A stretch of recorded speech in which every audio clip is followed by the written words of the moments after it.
নমস্কাৰ ফ্ৰেণ্ডসকল, কেনেকুৱা আছে? নিশ্চয় সকলোৱে ভালে আছে। তো বন্ধুবান্ধৱীসকল, আপোনালোকৰ বাবে এটা গুড নিউজ লৈ আহিছোঁ। গুড নিউজটো কি আপোনালোকক জনাই দিম। তো প্ৰথমত আপোনালোকক কৈছোঁ যে আপোনালোকৰ ৰেচন কাৰ্ড আছে নে নাই এইটো মোক কমেণ্টত জনাই দিব।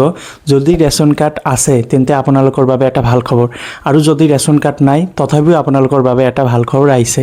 অৰ্থাৎ দুটা গুড নিউজ মই লৈ আহিছোঁ আপোনালোকৰ বাবে। তো ফ্ৰেণ্ডসকল, প্ৰথমতে আপোনালোকে এটা ভিডিঅ' চাই লওক। চিফ মিনিষ্টাৰ ছাৰে কি কৈছে সেই গুড নিউজটো আপোনালোকৰ বাবে ৰেকৰ্ডিং কৰিছিলোঁ। তো ভিডিঅ'টো আপোনালোকে প্ৰথমত চাই লওক ভালদৰে, আৰু যিসকলে নতুন ভিজিট কৰি আছে অসম জয় ইউটিউব চেনেলটো ছাবস্ক্ৰাইব কৰি বেল আইকনটো প্ৰেছ কৰি দিব। কংগ্ৰেছে কি কৈ আছে যে আহিলে এইবোৰ আঁচনি আমি বন্ধ কৰি দিম। আমি কি কৈ আছো যে আজিতো 100 টকাত লৈ আছো, ইলেকশ্যনৰ পিছত দালি চেনি নিমখো বিনামূলীয়া কৰি দিম, পইচাই দিব নালাগে। আৰু অকল বিনামূলীয়া দালি চেনি নিমখে নহয়, আমাৰ চৰকাৰৰ দিনত পঢ়া শুনা কৰা ল'ৰাৰ চৰকাৰী চাকৰিও বিনামূলীয়া, এটকাও ঘোষ দিব নালাগে। ভিডিঅ'টো নিশ্চয় সম্পূৰ্ণ চাইছে। এইটোৱেই কৈছে চিফ মিনিষ্টাৰ ছাৰে ভিডিঅ'ত যে আপোনালোকৰ যদি ৰেচন কাৰ্ড আছে তেন্তে আপোনালোকে ইমান দিনতো চাউলটো বিনামূলীয়া লৈ আহিছিলে। তাৰপিছত আৰু এটা স্কিম দিলে চিফ মিনিষ্টাৰ ছাৰে, দালি চেনি নিমখ 117 টকাত লাভ কৰিব পাৰিব। 17 টকাত ইমান দিন ক্ৰয় কৰি আনিছিলে আপোনালোকে, কিন্তু এতিয়া এই দালি চেনি নিমখ 1 জানুৱাৰীৰ পৰা লাগু হৈছে, 100 টকাত লাভ কৰিব পাৰিব। এইটোতো জানে নিশ্চয় সকলোৱে যে এই 1 জানুৱাৰীৰ পৰা 10 জানুৱাৰীলৈকে আপোনালোকে দালি চেনি নিমখ 117 টকাৰ বিপৰীতে 100 টকা লাভ কৰিব পাৰিব। তো নিশ্চয় আপোনালোকে জানে, যিসকলৰ ৰেচন কাৰ্ড আছে সিহঁতেতো আনিছেই নিশ্চয়। তো ফ্ৰেণ্ডসকল, আৰু চাউলটো বিনামূলীয়া পায়ে আছে, এইটো পায়ে থাকিব। কিন্তু এতিয়া কৈছে যে চিফ মিনিষ্টাৰ ছাৰে নিৰ্বাচনৰ পিছত, অৰ্থাৎ নিৰ্বাচনত যদি জয়ী হয় চিফ মিনিষ্টাৰ ছাৰে, তেতিয়া এই দালি চেনি নিমখ আপোনালোকে 100 টকাও দিব নালাগে।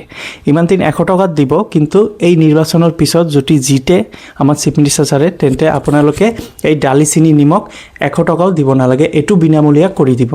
যেনেদৰে চাউল বিনামূলীয়া লাভ কৰি আছে, এই দালি চেনি নিমখ এইটো বিনামূলীয়া লাভ কৰি থাকিব। তো নিৰ্বাচন আহি আছে এপ্ৰিল মাহত ভোট আপোনালোকে জানে সকলোৱে। এপ্ৰিল মাহৰ পিছত তাৰপিছত ৰিজাল্ট দিব, ধৰি লওক মে' মাহলৈকে, তাৰপিছত জুন জুলাই, অৰ্থাৎ জুলাই মাহত বা আগষ্ট মাহত আপোনালোকে এই দালি চেনি নিমখ 100 টকাও দিব নালাগে, বিনামূলীয়া লাভ কৰিব পাৰিব। তো ফ্ৰেণ্ডসকল, এইটো এটা গুড নিউজ। আপোনালোকৰ কাৰ ৰেচন কাৰ্ড আছে, কাৰ নাই, তো যিসকলৰ ৰেচন কাৰ্ড আছে সিহঁতৰ বাবেতো অত্যন্ত গুৰুত্বপূৰ্ণ এইটো খবৰ। আপোনালোকে এই ভিডিঅ'টো শ্বেয়াৰ কৰি দিব। এইটো যোৱাকালিয়ে চিফ মিনিষ্টাৰ ছাৰে নিজে কৈছে এটা প্ৰগ্ৰামত, যিটো প্ৰগ্ৰাম এই লাখপতি বাইদেউৰ প্ৰগ্ৰাম হয়, সেই প্ৰগ্ৰামত চিফ মিনিষ্টাৰ ছাৰে নিজে কৈছে, যিটো আপোনালোকে ৰেচন কাৰ্ড যদি থাকে দালি চেনি নিমখ বিনামূলীয়া লাভ কৰিব পাৰিব নিৰ্বাচনৰ পিছত। যদি নিৰ্বাচনত জয়ী হয় তেন্তে লাভ কৰিব পাৰিব। তো ফ্ৰেণ্ডসকল, আপোনালোকে জানে যে চিফ মিনিষ্টাৰ ছাৰে যিটো কয় এইটো কৰে। আৰু এটা গুড নিউজটো কি, যিসকলৰ এতিয়া ৰেচন কাৰ্ড নাই সিহঁতে কি কৰিব, আপোনালোকৰ যিসকলৰ ৰেচন কাৰ্ড নাই, বহুতৰে নাই, ধৰি লওক যে কিছুমানৰ এতিয়ালৈকে নাম উঠোৱা নাই ৰেচন কাৰ্ডত বা উঠাব বিচাৰে, আপোনালোকৰ বাবে ইম্পৰ্টেণ্ট ভিডিঅ' হয় এইটো, যে আপোনালোকেও এপ্লাই কৰিব পাৰিব। যে ইমান দিন ভাবি আছিলে এপ্লাই কৰিম, কেতিয়া ৰেচন কাৰ্ড এপ্লাই কৰিম, তো আপোনালোকে এতিয়াৰ পৰা এপ্লাই কৰিব পাৰিব।